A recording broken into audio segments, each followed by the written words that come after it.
Sampai dari saya, kurang lebihnya, maaf, terima kasih. Ya, terima kasih ya Pak. Saya apresiasi atas apa yang disampaikan. Jadi sekarang rekannya yang kedua itu melakukan jadi tanya jawabnya dari pengemudi. Oke, boleh. Hanifah ya, nggak pakai F, tapi pakai P, berarti Sunda. Hanifah aja namanya. Angkatan berapa? Angkatan 2019. Sekolah sama siapa? Kelasnya sama Mulyana. Oh, sekelas, satu angkatan sama mereka. Oh gitu. Kerja di Indomaret? Dulu pernah, sekarang enggak. Dulu pernah. Saat penelitian masih kerja di Indomaret? Sudah enggak. Nah, sekarang kenapa pilih Indomaret? Karena di Indomaret itu masalahnya itu sama kan kayak punishment dan juga yang tidak sesuai. Sebetulnya di Semarang itu retailnya cuma hanya Indomaret ya, ada Alfa, ada Indomaret, ada Selamat juga, ada Aditi. Cuma pas ditanya ke sana untuk punishment potongan upah karena barang hilang, yang ada itu hanya Alfamart dan Indomaret. Kenapa punishment untuk potongan upah itu karena barang hilang, soalnya dia yang lain nggak ada. Jadi, Indomaret aja adanya? Sama Alfamart. Jadi pilihnya antara Alfamart dan Indomaret, pilihnya Indomaret. Menurut kamu punishment ini penting nggak? Sebetulnya penting sih Pak, soalnya kan banyak juga kasus-kasus pencurian itu di Indomaret itu dilakukan bukan dari luar, tapi dari dalam perusahaan itu sendiri, dari karyawan itu. Soalnya udah banyak juga kasus dan bukti-buktinya. Tapi kalau misalkan harus full dari karyawan untuk mengganti barangnya juga kayaknya nggak juga gitu. Makanya kan nggak semua kesalahan dari karyawan, bisa jadi karena dari gudang atau pas pengiriman gitu. Yang dipermasalahkan itu apa untuk punishment itu? Harus ditanggung-jawabi oleh karyawan. Iya. Siapa? Maksudnya bagian siapanya? Apakah Yang di toko itu? yang di toko semua? Iya. Kalau misalnya hilang barang nilainya 200.000, terus waktu itu yang di toko ada 5 orang. Jadi ini Pak sistemnya. Jadi bentuknya itu 11 kali, setiap 12 kali itu ada audit dari kantor buat menghitung barang di toko. Nah selisihnya itu baru dibagi ke karyawan untuk diganti. Itu keberatan karyawan? Banyak yang keberatan, makanya banyak yang resign gitu Pak. Tapi banyak juga yang bertahan. Terus jadi gimana ini? Karena Bias jadinya. ya itu jadi penyebab utamanya gitu Pak. Penyebab utama mereka berpikir untuk resign itu karena mereka keberatan gitu. Itu barang hilang di hari itu gak ketahuan, baru nunggu audit aja gimana? Iya, harus nunggu audit aja. Soalnya kan kalau barang makanan itu nggak ada kayak baju yang ditempel sistem kalau keluar negeri gitu ya. Jadinya nggak ketahuan hilangnya kapan. Jadi untuk stock of name ya namanya ya, itu setiap harinya ada gak dilakukan, misalnya yang terjual apa, stok berapa lagi gitu gak? Itu kalau untuk toko-toko yang ramai nggak Pak, itu kan toko sepi karena kan sibuk ya mereka. Kayak di toko, contohnya toko yang baru ini yang auditnya sampai 50 juta, itu toko yang ramai yang serba ada gitu tokonya. Contohnya kayak Samsudin, di Indomaret yang di dekat Samsudin, itu karena rame tokonya jadi nggak sempat untuk mereka untuk name gitu Pak. Jadi laporan akhir hari itu apa aja yang dilakukan mereka? Kalau laporan akhir hari itu paling penjualan aja. Penjualannya aja berapa? Penjualan berapa? Baru di sebulan sekali gitu ya dilakukan. Ada yang 12 kali. Gitu. Audit persediaan. Nah, dihitung kalau ada yang hilang, siapa yang tanggung jawab gitu? Jadi semua yang di toko itu yang tanggung jawab. Itu rata atau ada porsinya? Misalnya si manajer tokonya 50% gitu. Porsi paling besar yang pasti kepala tokonya. Itu bagus gak sih? sistemnya? Menurut kamu ya, kalau kamu ada posisi di yang punya toko? Kalau yang punya mungkin bagus ya Pak, karena ya untuk mencegah hilang barang gitu. Kalau untuk karyawannya ya keberatan. Karyawannya keberatan. Iya. Kamu itu angkat ya isu itu di sini ya? Isu itu kamu angkat di sini ya? Iya. Kenapa keberatan itu? Karena memang dia harus tanggung jawab gitu. Ya karena mungkin merasa tidak salah, tapi harus diganti. Tapi apakah dia tahu tanggung jawab mereka itu ya memang? Ya mereka tahu. Kenapa harus itu ya? Itu kan satu resiko pekerjaan. Memang sudah sesuai di kontrak, Ah. tapi mungkin memang keberatan. Nah, kalau kata saya, kalau misalnya udah ada kontraknya seperti itu, dia gak setuju, udah aja gak usah tanda tangan kontrak, ya kan? Jangan jadi alasan ketika dia keluar, itu yang jadi alasan punishment itu. Selain punishment itu apa lagi? Reward yang tidak dibayarkan. Enggak, maksudnya di punishmentnya selain potong gaji karena kehilangan, ada jenis punishment apa? Oh, paling kalau misalkan sudah terlalu sering, karena setiap bulan itu minus terus di toko itu sampai bisa dikeluarkan 100. Ya itu masih satu, itu ya satu kategori barang hilang. Selain itu misalnya ada karyawan yang tidak disiplin. Oh, itu ya ada kebutuhan absen. Kalau absen misalkan lewat dari absen jam yang ditentukan, itu biasanya suka ada punishment, tapi nggak potong gaji. Kalau emang kayak gitu paling teguran, terus mereka dipanggil ke kantor kayak gitu. Apalagi punishment yang lebih berat lagi? Paling gitu, potongan gaji sama dikeluarkan paling terakhir. Ada target penjualan nggak di sana?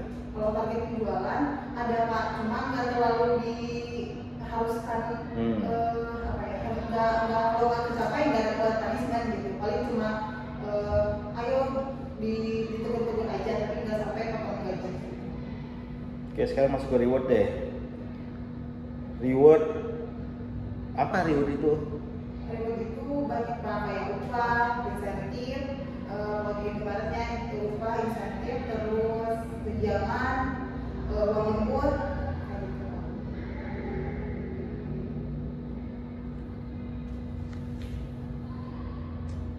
Ini apa yang jadi masalah di sini?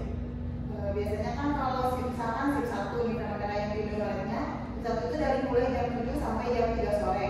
Tapi karyawan itu kadang pulangnya itu lebih dari jam 3, kadang jam 5 atau jam 6.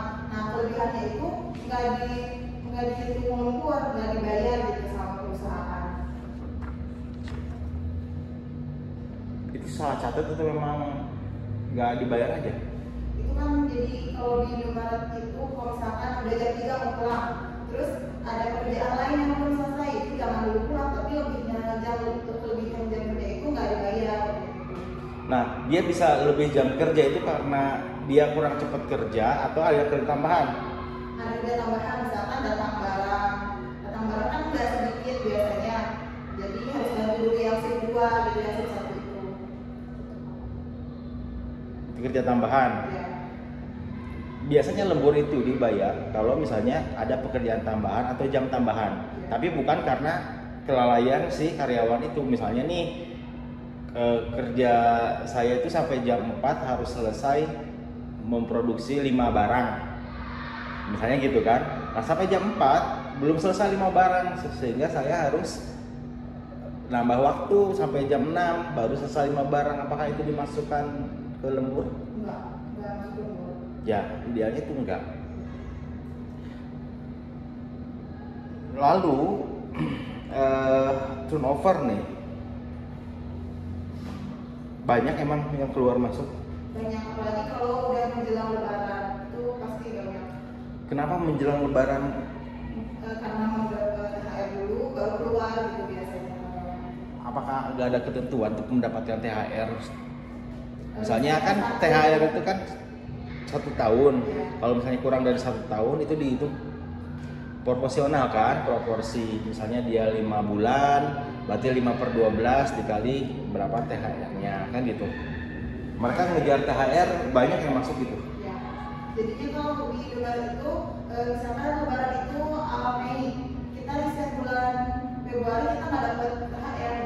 harus lewat lebaran dulu. Harus lewat lebaran dulu baru dapat THR. Jadi makanya setelah lebaran itu banyak yang resign biasanya. Banyak yang resign atau dikeluarin? Banyak yang resign. Karena kan gini, kalau retail itu ya menjelang hari-hari besar, hari raya, mereka pasti butuh banyak orang. Ya jelas turnovernya tinggi di sana, ya kan? Jadi sebetulnya kalau misalnya ada event-event tertentu atau hari-hari besar tertentu di retail itu, mereka pasti akan memerlukan banyak kan karyawan, tinggi tuh penerimaannya. Nah ketika beres menjelang normal, sebetulnya yang resign itu udah jadi masalah, bukan jadi satu masalah. Misalnya banyak yang resign, tapi gak masalah buat si tokonya karena toh udah lewat, peak seasonnya itu udah lewat, ngerti gak? Nah itu masuk ke dalam angka ini,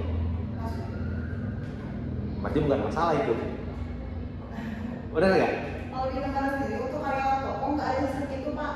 Jadinya tuh adanya bantuan dari kantor kalau itu misalkan kurang karyawan di toko ini, jadi tambahnya nggak nyari karyawan. Nggak ngerekrut. Ya kalau rekrutnya emang tiap bulan juga suka ada. Ada. Ya. Jadi kalau khusus rame-rame itu yang dibutuhkan justru yang di gudang. Kalau yang di toko itu. Oh diperbantukan ya, Iya. diperbantukan. Karyawan yang ada diperbantukan atau diberdayakan Ya. untuk membantu hari-hari yang rame gitu ya. Berarti jelas itu angka yang kamu cantumkan di sini merupakan hal yang jadi masalah buat kamu ya, bukan karena peak season banyak yang masuk terus yang keluar nggak masalah gitu ya. Kenapa generasi Z? Yang dari karakternya yang mudah berpindah, nah itu yang menjadi Kenapa? Kan generasi itu salah satu karakteristiknya itu mudah untuk resign, mudah untuk berpindah. Nah itu yang menjadikan karakter intensi itu yang tinggi. Terus di karyawan yang kemarin itu kan kebanyakan dari usia 19 sampai 25 tahun itu yang data yang banyak keluarnya gitu.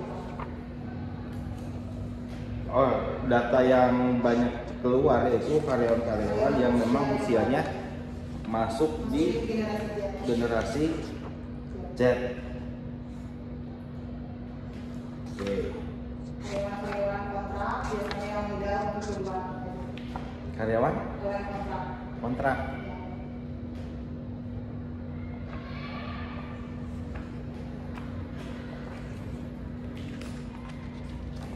Berapa lama lakukan penelitian ini?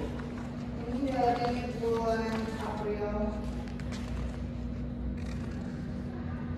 Tapi mulanya untuk ini dari bulan Juli untuk observation ada.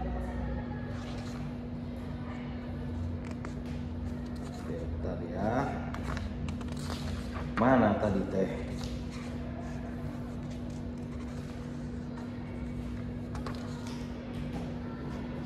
Ada hal yang perlu dikurangi, saya tandai ya, kayak misalnya di bab 3 ada uji linearitas, itu nggak perlu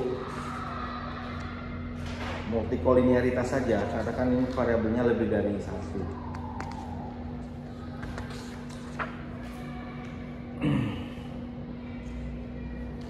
Oke ya, masuk ke profil. Kenapa usia ya di profil ini kamu mulai dari 15 tahun? Karena kan kalau karyawan itu minimalnya 15 tahun Pak. Bukan 17 tahun gitu. 19 tahun sih kalau di lebaran. Kalau lihat data di sana mulainya dari 15 tahun. Punya KTP kapan? Siapa? 17 tahun. KTP? KTP 17. Punya KTP 17 tahun. Gak punya KTP bisa kerja? Ya, generasi Z itu dari tahun berapa? Sekarang udah berapa tahun mereka? Dari usia 12 sampai 25 tahun. 12 sampai 25. 25. Namun pekerja itu minimal usianya berapa? Kalau di lebaran itu 19 tahun.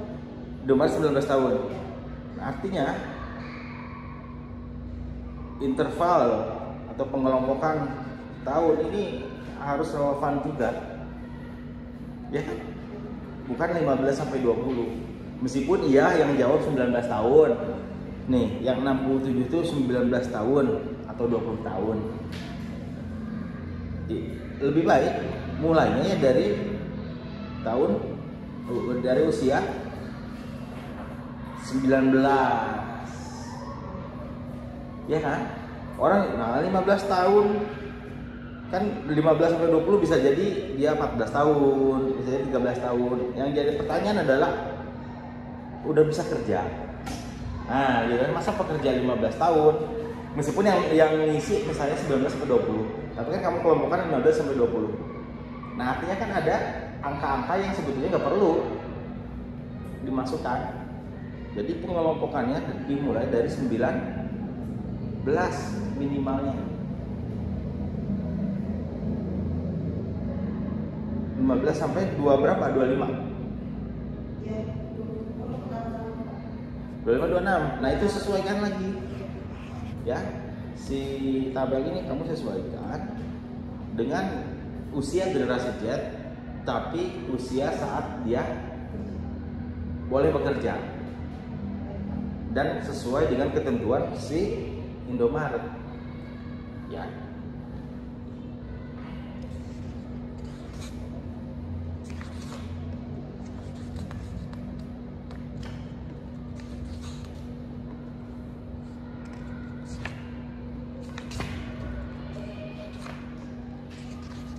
Sekarang masuk ke hasil.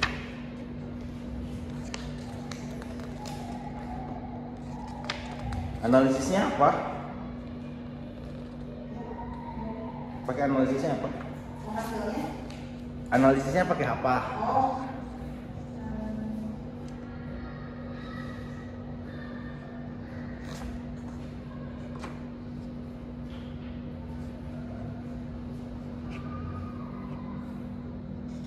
Analisis deskriptif. Enggak, kamu pakai apa? Metodenya apa? Metodenya apa? Kualitatif. Analisisnya kan kualitatif itu banyak tuh. Ini kamu analisis pakai apa?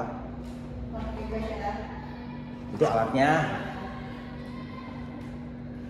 Itu instrumen penelitiannya kuesioner. Kamu analisis datanya pakai apa?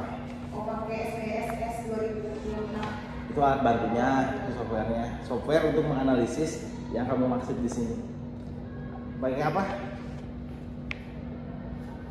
Analisis datanya pakai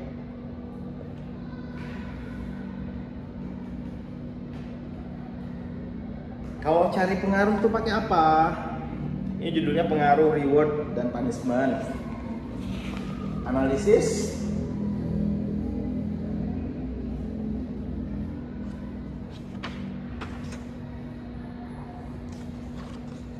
analisisnya apa? Ini udah jelas loh. Cari pengaruh, kamu harusnya udah langsung bisa jawab itu. Analisisnya apa?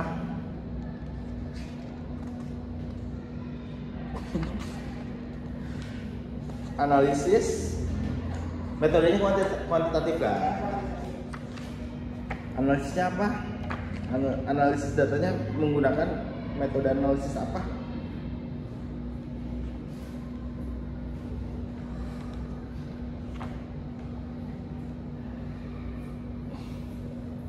Itu hal yang harus kamu tahu. Kamu judulnya ini, saya pakai ini gitu ya. Instrumennya kuesioner.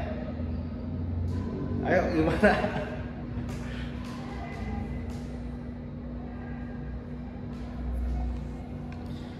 Ini kamu cari pengaruh. Tahu pengaruh atau tidak itu pakai apa? Oh, hipotesis. Ya, hipotesis tuh pakai apa? Uji hipotesis pakai apa? Ini untuk cari pengaruh kamu pakai apa? Ini harusnya bisa dijawab dalam waktu 2 detik. Analisis apa? Analisis apa? Analisisnya menggunakan analisis ini.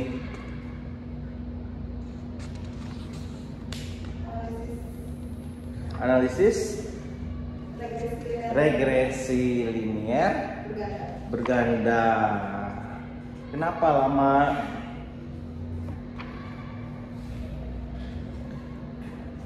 untuk cari pengaruh, apakah X1 berpengaruh ke Y, apakah X2 pengaruh ke Y, itu dilihat dari mana?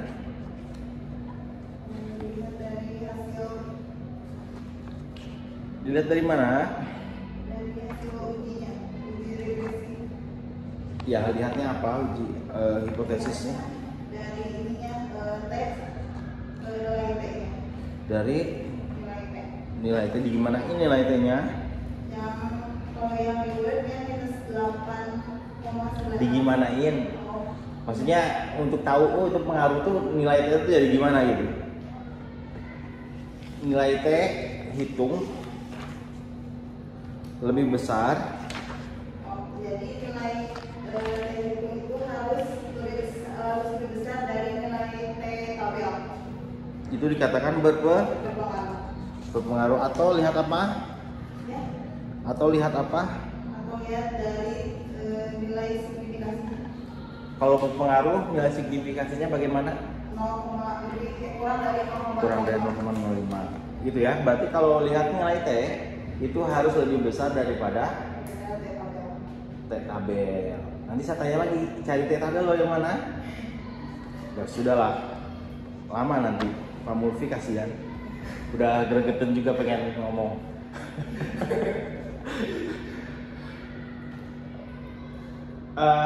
Pertama lihat nilai T T dibandingkan dengan T.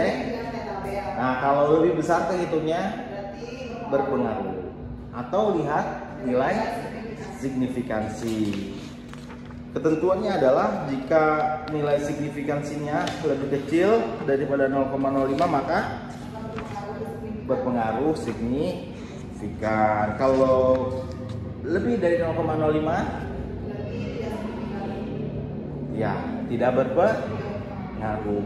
Lihat halaman 56. Langsung deg-degannya. Ada yang keliru di tabel? Ada yang keliru nggak menurut kamu? Atau memang ini udah benar Pak? Saya udah baca berkali-kali.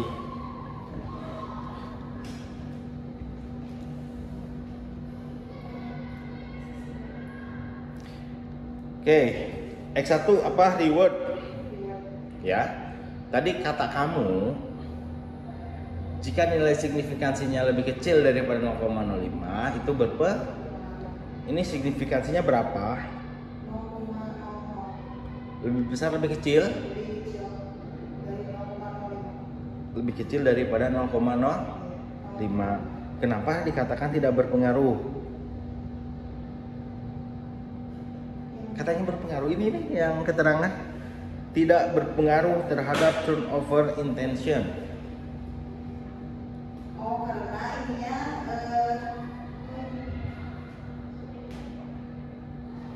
Kan signifikansinya lebih kecil daripada 0,05. nilai T-nya itu kurang dari T tabel. Dari mana pemahaman itu bahwa ini lebih kecil?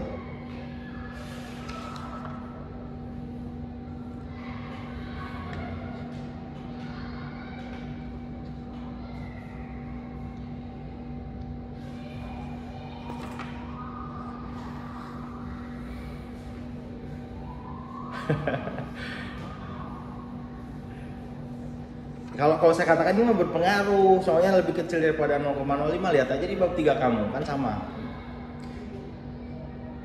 Kamu bilang, oh ini gak berpengaruh karena ini lebih kecil T hitungnya.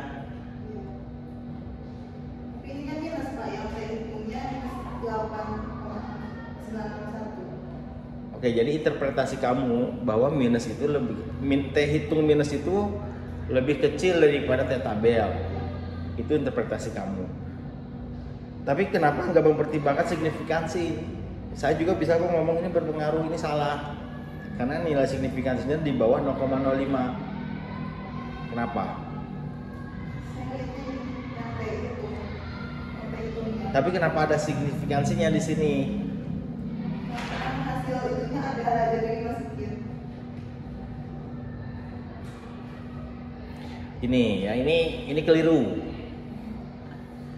ya, kamu melihat ada minus di teh hitung, itu bukan berarti lebih kecil. Karena minus di teh hitung ini sederhananya hanya merupakan atau hanya menunjukkan arah satu hubungan. Ya, hanya merupakan arah satu hubungan. Jadi nggak bisa dikatakan minus 8. Padahal nilai signifikansinya tinggi ini. Signifikan di bawah 0,05. Nilai minus itu sederhananya kamu bisa abaikan. Ya, bisa abaikan.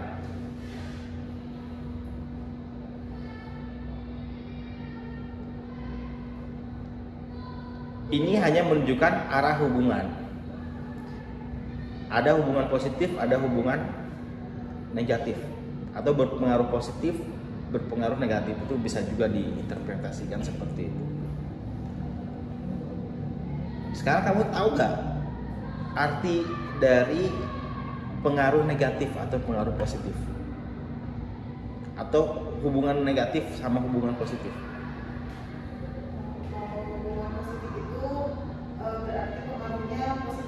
Gimana ya? Iya, positif. Cuman gimana interpretasinya? Kalau positif itu jadi menurunkan tingkat obat, kalau negatif itu meningkatkan tingkat obat gitu Pak. Kalau gini, saya kasih tahu deh, saya kasih paham lagi buat kamu. Kalau positif nih, hubungan positif, misalnya insentif tinggi, kepuasan tinggi. Insentif rendah, kepuasan rendah. Itu hubungannya positif. Artinya apa? Searah. Kalau variabel satu naik, variabel lain naik. Kan tadi saya bilang insentif naik, kepuasan naik. Kalau insentif rendah, kepuasan rendah. Itu hubungannya positif. Jadi searah. Kalau yang satu naik, yang lainnya naik. Kalau negatif itu gimana? Negatif. Sebaliknya berarti Pak. Nah, misalnya kepuasannya tinggi, turnovernya naik. yang negatif. Oh berarti nomornya turun. Iya, karena dia puas kerja di situ, sehingga nggak berpikir untuk keluar, ya kan? Itu negatif. Kalau yang satu naik, yang satu turun. Kalau yang satu turun, yang satu naik. Kalau si kepuasannya turun, turnovernya tinggi, nggak puas kerja di sana mah keluar. Ada yang ngomong gitu, keluar mas.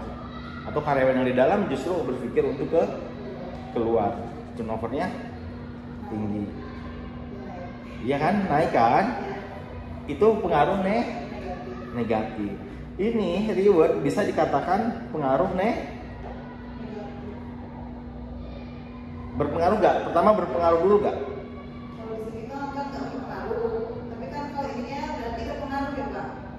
Saya bilang abaikan yang negatifnya. Itu hanya arah. Oh, berarti berpengaruh. Berpengaruh toh di signifikansinya pun itu di bawah 0,05. Berpengaruh. Tapi Negatif. gimana interpretasinya? Karena kalau rewardnya naik berarti turnovernya turun. Kalau rewardnya turun, Kalau rewardnya turun berarti turnovernya naik. tinggi. Selaras gak dengan kondisi yang ada di Indomaret? Kalau dilihat dari hasil ini, Ya salah. ya kan negatif. Dari hasil kan negatif. Berarti kalau rewardnya ditinggikan, si turnovernya turun. Ini berpengaruh. Sekarang punishment itu berpengaruh tidak? Jelas berpengaruh. Dari teh hitungnya pun lebih tinggi. Signifikansinya? Nah, ini udah jelas berpengaruh. Positif negatif pengaruhnya. lihat ini angkanya, positif negatif. Ini nggak ada minusnya, positif lah. Yang atas tuh ada minusnya. Yang reward tuh minus 8. Pengaruhnya kok positif. Interpretasinya bagaimana? Jadi kalau punishment-nya naik, turnover-nya juga naik. Kalau punishment-nya turun, turnover-nya turun juga. Ya, interpretasinya begitu. Nanti kamu kaitkan tuh, bahas itu ya. Punishment itu memiliki pengaruh positif terhadap turnover. Nah sekarang yang jadi responden kamu itu generasi Z. Kaitkan lagi dengan karakter mereka. Ya jelas ya di sini ya.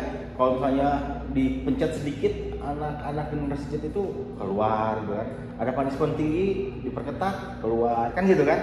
Nah, itu harusnya nanti dibahas, jelas gitu loh, ya.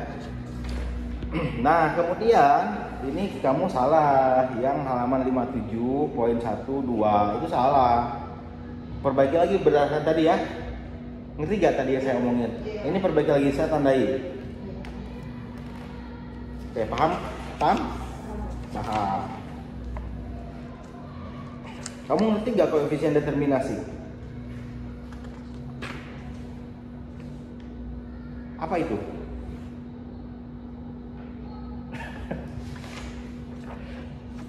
Salah kamu pagi-pagi ya.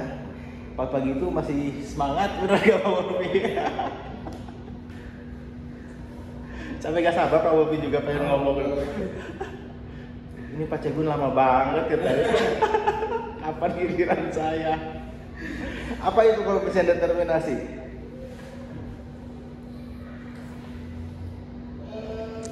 Variabel kemampuan variabel bebas dalam menjelaskan variabel. Oke ya. Bisa juga dikatakan seberapa besar pengaruhnya si variabel bebas memengaruhi variabel terikat. Oke. Capek belum? Belum Pak. Nah, tentang nih. Belum, satu lagi belum. Oke, sekarang pembahasan deh. Ke pembahasan. Di pembahasan 59 ini kamu hanya interpretasi sebetulnya. Ini sebetulnya kamu menampilkan hasil aja. Yang sebetulnya sudah ditampilkan juga, sudah dibahas di sebelumnya. Pembahasan bukan kayak gini. Ya. Memang kamu cantumkan angka statistik, terus kamu interpretasi itu berpengaruh atau tidak, terus ada penelitian lain, oh sejalan gitu ya. Enggak seperti itu. Kamu bahas di sini dari temuan-temuan kamu. Ya. Dari kamu ini gini, misalkan kamu hasilnya udah ada, interpretasinya ada. Kait-kaitkanlah dengan teori, dengan temuan, bahaslah di sana. Ya, jadi lebih banyak ininya, lebih banyak analisis kamunya ada di sini gitu loh.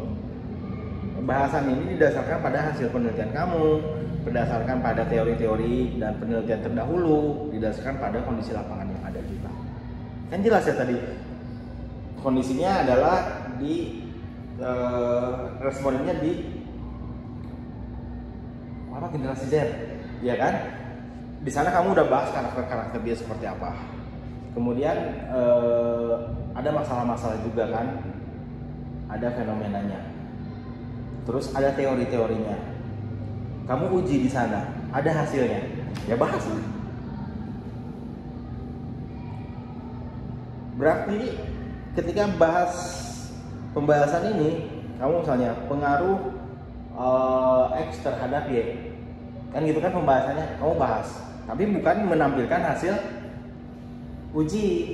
Kalau hasil uji kan berpengaruh atau tidak, nah kamu bahas kenapa berpengaruh, kaitkan dengan teori, kaitkan dengan penelitian terdahulu, kaitkan dengan apa tadi teh generasi Z-nya gimana, itu terus bahas. Banyak yang pembahasan. Ya, ini hanya sekedar interpretasi aja, bukan pembahasan.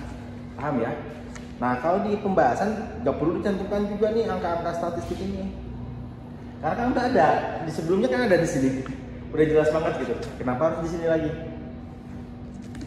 Ya, sebetulnya ini masih belum tuntas. Karena pembahasannya agak detail. Nah, nanti kamu buat detail ya.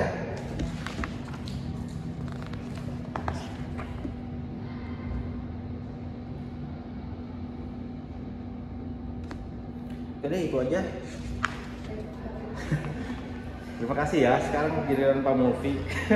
Pak Mulfi lebih kejam lagi.